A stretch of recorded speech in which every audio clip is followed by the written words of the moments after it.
So you signed away part of your publishing, which was worth around $4 million. Now, at the time, more now, and this money actually was the seed money that launched Death Row Records. Correct. Okay. Now, your manager, Tommy Kwan, in an interview said that he had already taken care of this paperwork weeks before the incident. That's what he said himself. That he took care of what? He already signed over the publishing to Chocolate weeks before. Oh no, you have to understand that Suge Knight went to him as well.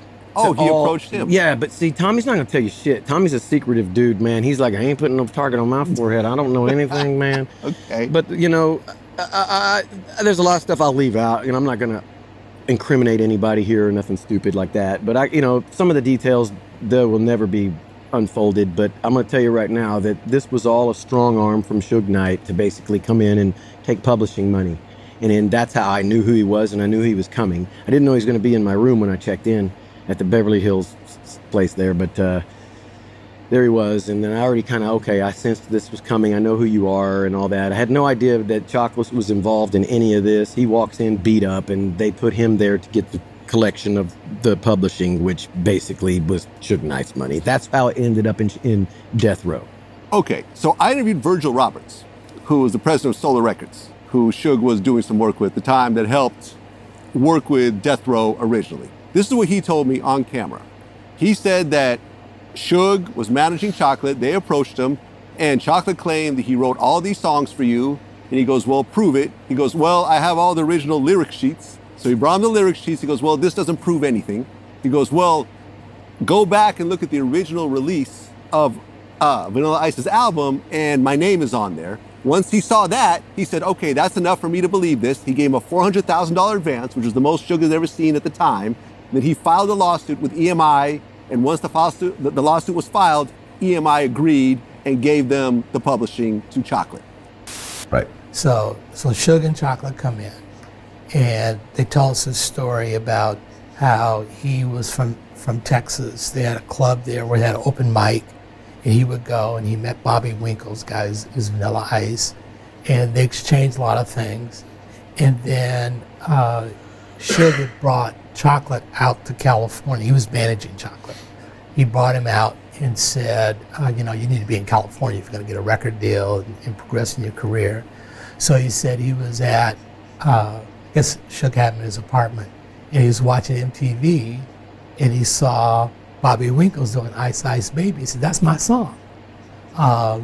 And so I said, yeah, right. So, what kind of evidence or proof you have? He says, well, the lyrics that I wrote for all these songs, I left with my girlfriend in Texas. I'll have her send them. So they sent out the lyric sheets, saw those, but lyric sheets is something that you could make up, right? I mean, right. You go home tonight and write them. But there was a record that I think Vanilla Ice's manager was Tommy Chung. They had released an independent record in Texas with Vanilla Ice, and on the record they'd given Chocolate credit for the songs. Okay, Capitol Records had picked it up, and when they picked up Vanilla Ice and put out his records, they hadn't given him credit for the songs. So I said, okay, this looks like pretty good evidence that you did write these songs. And so at that point in history, we had a joint venture deal with Sony, and it covered music and publishing.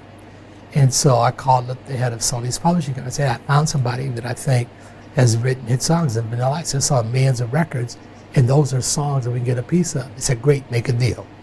So I gave Chocolate a $400,000 advance to do a co-publishing deal with him.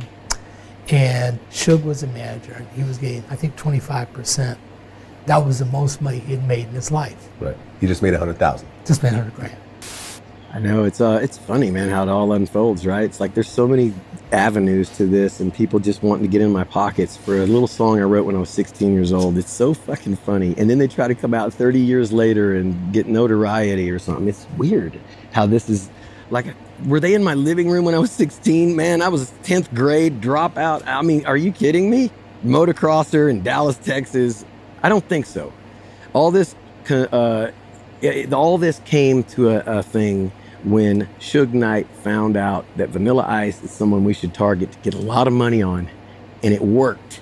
And Death Row came out, and Tupac came out because of Vanilla Ice. Right. Snoop Dogg, all of them know it. I'm Dogg friends Pound, with Tupac. Rage, You it have to goes on and on. understand, I'm friends with all these people. I know the truth. I know everything that you don't and you wish you knew about everything hip hop, from Puffy to everything, from Biggie to all of it.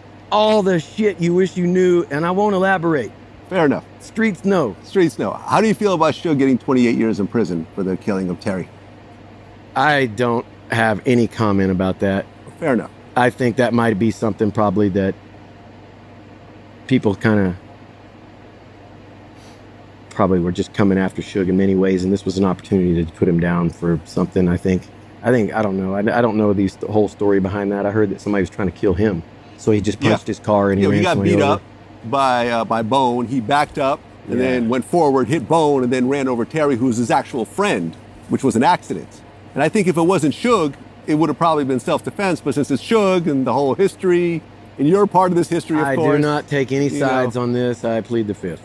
Don't know anything to even comment.